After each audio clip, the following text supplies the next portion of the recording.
Bon, donc là je vous explique que je suis au volant de ma Mondeo. Donc ça me permet de passer un peu le temps entre le boulot et chez moi. Et parce que le temps il est important. Hein. Moi j'aimerais bien avoir des journées de 36 heures. Parce qu'en 24 heures j'arrive pas à faire tout ce que je veux faire. C'est comme ça qu'on bosse. Donc là pour vous expliquer, j'ai commencé à faire un montage vidéo avec mon téléphone concernant le changement d'un embrayage sur une 360. Une 360 Challenge. On fera plus tard la description de la bagnole sur laquelle je suis en train de bosser. Donc c'est une voiture à moi que j'ai depuis pas si longtemps, depuis mai-juin, et qui n'a pas tourné depuis 5 ans. Donc moi je l'ai acheté en sachant cela. Hein. Le principal c'est qu'elle démarrait et qu'elle freinait. Le reste j'avais pas vérifié. Et de toute façon c'était une voiture de course, donc on ne pouvait pas la vérifier comme ça, on allait rouler vite fait, ça marche pas ça. Et donc voilà. Donc pourquoi j'ai changé l'embrayage, je vous l'explique. Quand j'ai commencé à faire mes essais avec la voiture, je la sortais du garage, marche arrière, marche avant, toutes les vitesses, moteur coupé, passé. Moteur allumé, les vitesses passées, mais à un moment donné, elle repassait au neutre. C'est pas forcément dû à un problème d'embrayage que les vitesses passent au neutre. Je vais vous expliquer le pourquoi. Donc valise, je vérifie déjà la pression hydraulique. C'est important de vérifier la pression hydraulique sur le circuit de boîte. Donc en fait on a un groupe hydraulique qu'on appelle aussi un robot qui commande, on va dire, la butée d'embrayage par le biais d'électrovannes et aussi les vérins pour passer les vitesses. La 360 Challenge, comme toutes les 360, boîte méca ou boîte F1, c'est la même boîte de vitesse.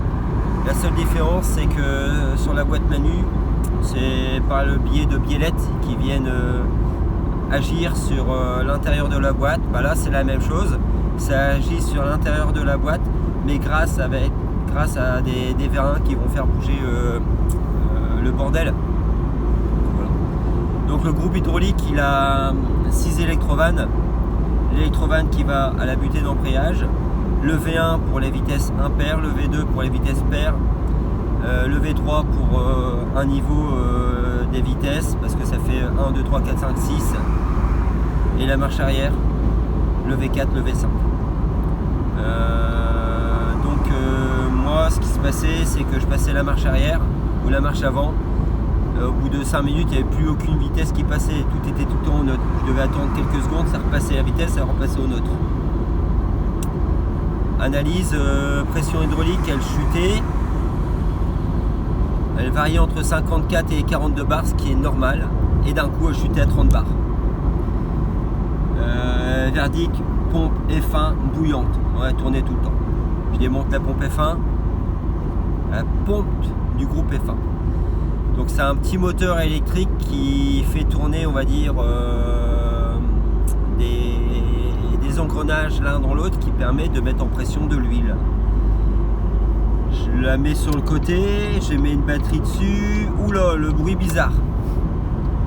Un bruit strident, bizarre.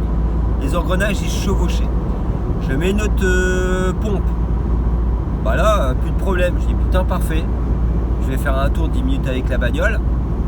Bah, la vitesse, ça passait parfaitement et tout ça. Bon, je suis content, c'est ça. Mais non, c'était pas ça parce que quand j'arrive dans mon garage, je vais pour presser la marche arrière neutre. Oh merde. Donc je remets la valise et je mets ma main sur la pompe bouillante. Oh, pareil. En mettant la valise, moteur coupé, pas de chute de pression. Moteur allumé, chute de pression sans toucher aux vitesses. Donc là, il y a soit AQ qui est mort. L'AQ, c'est le réservoir de pression. Soit électrovanne d'embrayage, de butée d'embrayage morte. Soit une fuite dans la durite. Soit le petit bloc noir où il y a la purge. Soit la butée. ou le guide de butée. Bah là, faut démonter l'embrayage. Bon voilà, moi j'en suis là.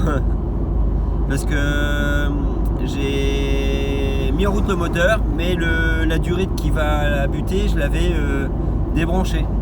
Et ben là, pression stable. Bah, ça chute, mais ça chute sur 10 minutes, donc il n'y a pas de problème. Donc je suis en train de démonter la butée. Bah, si on démonte la butée, le guide, on refait l'embrayage, on profite. Donc là, cette vidéo-là, elle s'arrêtera au niveau du joint SPI d'embrayage. Ah oui, mais en route, c'est... Ah, c'était un camion bizarre. Donc voilà, donc je fais cette vidéo là, comme ça vous pouvez voir des choses, l'intérieur d'une boîte et tout ça. C'est pas pour concurrencer entre guillemets des mécanos ou autres, hein, mais même je pense des mécanos Ferrari apprendront peut-être des choses. Parce que c'est des voitures qui ont plus de 20 ans. Et les mécanos de chez Ferrari qui faisaient ces bagnoles là, il y a plus de 20 ans, je pense qu'ils sont en retraite. Donc maintenant c'est des petits jeunes, donc ils vont voir et ça les intéressera. Après je dis certainement des conneries, hein. Mais bon, moi je travaille pas chez Ferrari. Ils ont qu'à m'embaucher. Ouais, embauchez-moi.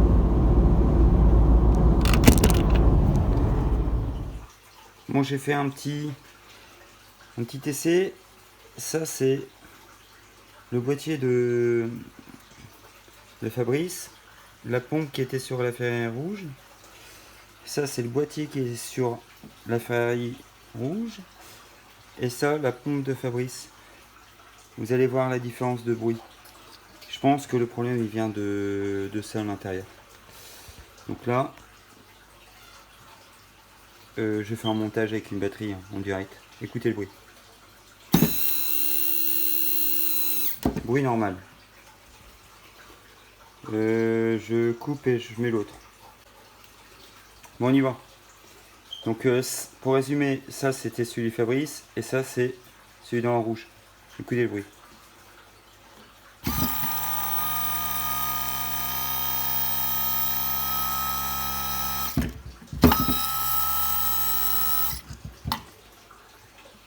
Il y a un dur, on dirait. Bon voilà, je pense que ça va être la première vidéo du projet Tasseau de bois de 12. Pourquoi Tasseau de bois? Bah, j'ai envie, on en avait parlé avec PJ. Donc là, ce que je dois faire, c'est sortir la boîte. Pour différentes raisons, je vous expliquerai plus tard. Donc là, l'étape, c'est de la sortir. Là, j'ai plus qu'à desserrer la traverse supérieure. Et c'est bon, là, elle est maintenue et la tirer. Normalement, ça devrait aller. Donc voilà, donc je ferai une petite vidéo après de quand elle sera sortie. Donc ça, c'est une 360. Beaucoup vont dire oh non, c'est une 436, c'est une 360. Avec le kit complet carbone, Kessel, GT3, Scuderia. Même le toit il est en carbone, donc c'est une voiture de course non homologuée. Et je suis en train de la refaire correctement pour qu'elle ait un peu sur circuit et qu'il n'y ait plus du tout de problème. Je pense que c'est une voiture qui n'a pas roulé depuis 4-5 ans. Elle n'a pas beaucoup de kilomètres, je crois qu'elle a 5000. J'ai regardé un peu avec la valise. J'ai cumulé les kilomètres par vitesse parce que à la valise on arrive à voir les kilométrages par vitesse. Donc voilà. Donc super beau projet. Donc voilà. Le robot il n'est plus là. Je vous expliquerai pourquoi. Et le pourquoi j'enlève la boîte. J'aurais pu enlever le moteur boîte, mais allez, on enlève que la boîte. Comme ça, pour bricoler pour l'embrayage, c'est plus facile aussi. Ça y est, pas loin. Wow. C'est en fait un petit peu collé. Un petit tournevis plat, une petite fente, tout doucement, et nickel. Et j'ai enlevé le champignon parce qu'il frottait contre, et ça le bloquait. Le champignon, c'est le capteur de pression qui est dessous le filtre à huile là. Et je pense que j'aurais dû peut-être le mettre un peu plus haut. Là, après il peut taper la bâche à huile, je sais pas. Bon, je l'ai eu, c'était juste un peu collé, donc j'ai mis un tout petit tournevis, un petit coup de lime là. Mais je l'ai eu. Le roulement intérieur, là t'as encore en super bon état. Je démontrerai quand même l'embrayage. Le joint ici, faut pas le perdre. On va l'enlever. Donc ça c'est le joint qui va de la crépine jusqu'à la pompe à huile qui est derrière. Donc voilà ce que ça donne. Donc ouais, ça va encore. Et la boîte elle est là. Donc on voit quand même que la butée, il n'y a pas l'air d'être très dégueu quoi. On verra bien à l'intérieur les joints. Et ici le roulement est encore en super bon état. Je changerai les joints je pense. Donc Bruno m'a prêté la clé pour un accès là et accès là-bas. Voilà ce que ça donne.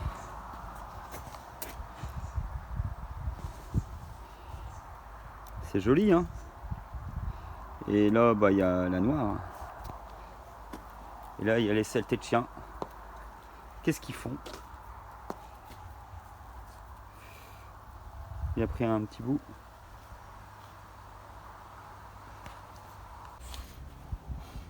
Donc ça c'est l'arrivée d'huile, le retour d'huile pour la purge de la butée. La butée elle est là. À la main, bah, peut-être avec une seule main. Oh, j'arrive pas. J'arrive à la bouger. Elle n'est pas grippée. On va démonter ça. Et bon, ce que je viens de faire, je viens d'enlever le gros joint spi là. Bon, au final ça va, mais il faut passer tournevis dedans si on n'arrive pas, même en chauffant. Voilà, c'est fait. Là j'ai quelques pièces neuves, hein. Je ferai une présentation plus tard. Et j'ai enlevé le roulement là. Je vais vous montrer comment. Donc le roulement était là, j'ai pris un tam-tam et au bout en fait on a une vis excentrée qui se remplace, c'est des vis normales, on les meule, on l'excentre et après on vient le mettre là dans le roulement. Avec le tam-tam on tire 5 fois, il est parti. Bon voilà, là tout est démonté, j'ai déjà nettoyé plein de joints là et je remonterai tout doucement avec tout neuf. Je ferai des vidéos. Donc vidéo des pièces pour changer un embrayage 360 pour refaire ça correctement. Donc ça c'est l'ancien roulement d'axe de boîte que j'ai changé. Donc nouveau roulement. Ça c'est les joints pour le passage huile moteur entre la boîte et le bloc moteur. Ça c'est des vis volant moteur. Pareil aussi, vis neuve. Ça c'est le joint de la bâche à huile. Ça c'est le joint qui se met derrière le guide de butée. Ça c'est des joints, c'est les petits joints qui se mettent entre le guide de butée et la boîte. Ressort de rappel butée d'embrayage. C'est les petites coupelles qui sont derrière le ressort de rappel. Ici on a les guides de butée, les vieux ils sont là. Joint spi, le gros joint spi d'huile moteur. Encore les petits joints et des guides. Aussi important, moi j'en ai profité, j'ai changé le bloc de purge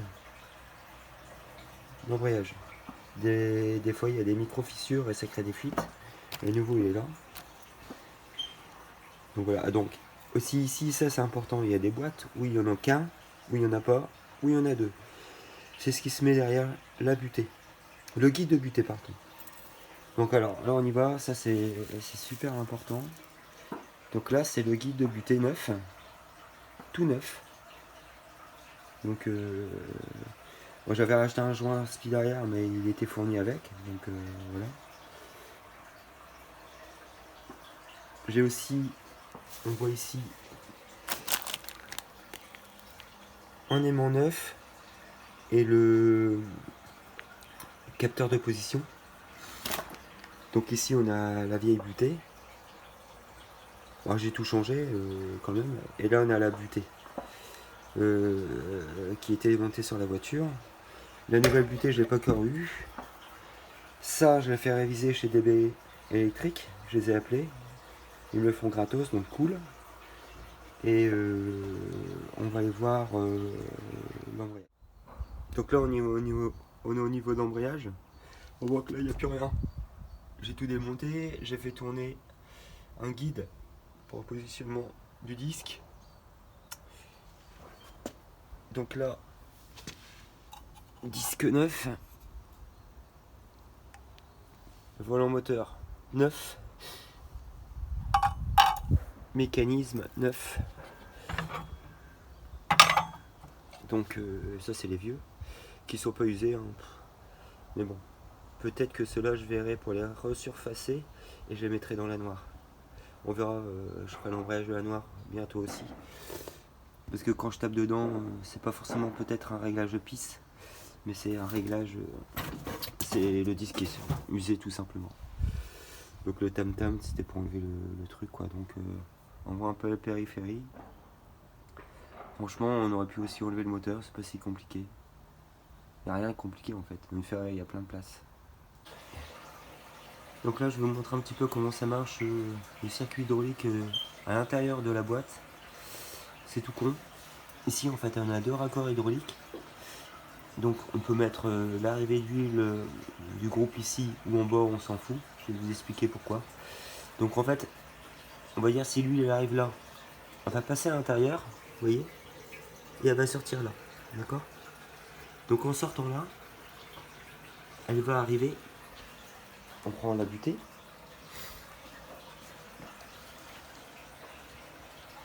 alors je la mets par terre, l'huile elle va arriver là, d'accord?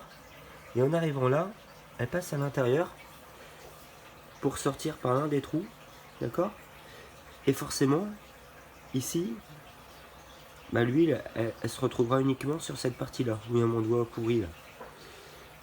Et donc en fait, ça va pousser hydrauliquement la butée vers l'embrayage. Et quand il n'y a plus de pression, la butée elle va recoulisser, d'accord? On a toujours aussi un guide. Je vais vous montrer le guide, il est là-bas, où il y a une butée sur le guide. Donc voilà, ça c'est les guides. Là. Et on a la butée. Et l'huile hydraulique, elle va pousser, mais la butée, elle ne pourra pas aller plus loin que la butée ici, quoi. Je parle de butée, mais ça c'est un guide de butée.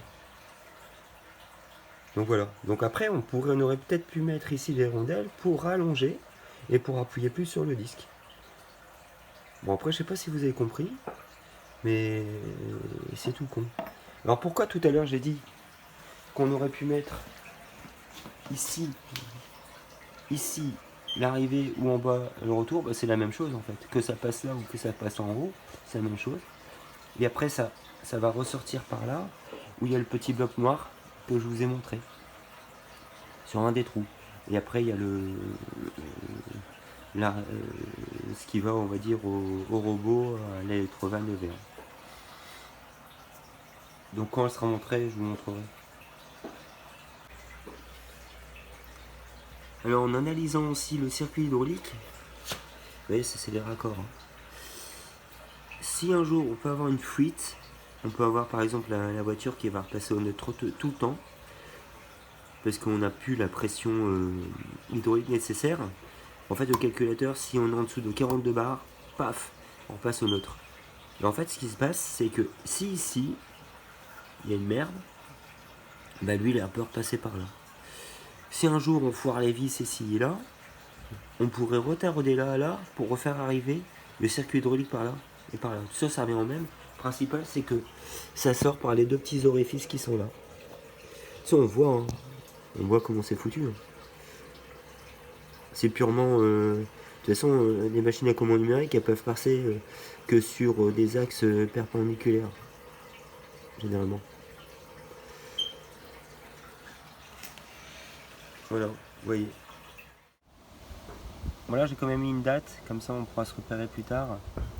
Donc j'ai remis le joint spi, là. Donc il est neuf. Et je suis en train de fabriquer mon joint. Donc c'est une feuille de 10 mm.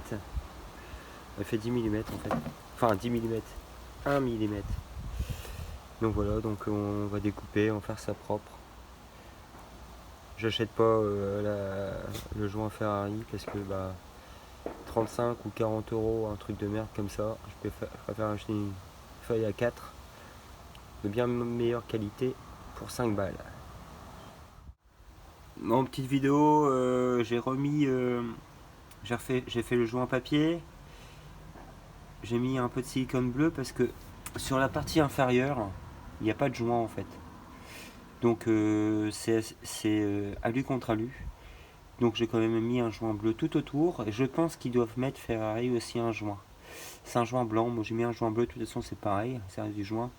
Il n'y a pas de pression là-dedans. Voilà. Donc là je vais remettre ça, un tout petit peu de graisse au maillet. Donc je vais mettre un peu de graisse tout de suite. On va le faire.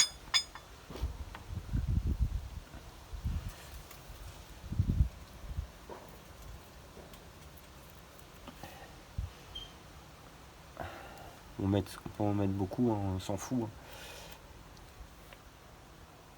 Le principal c'est que ça rouille pas. Alors on va faire ça une main.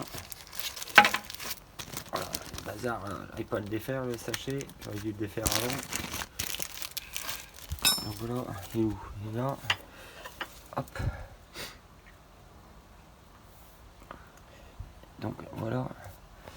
On va l'enfoncer tout doucement.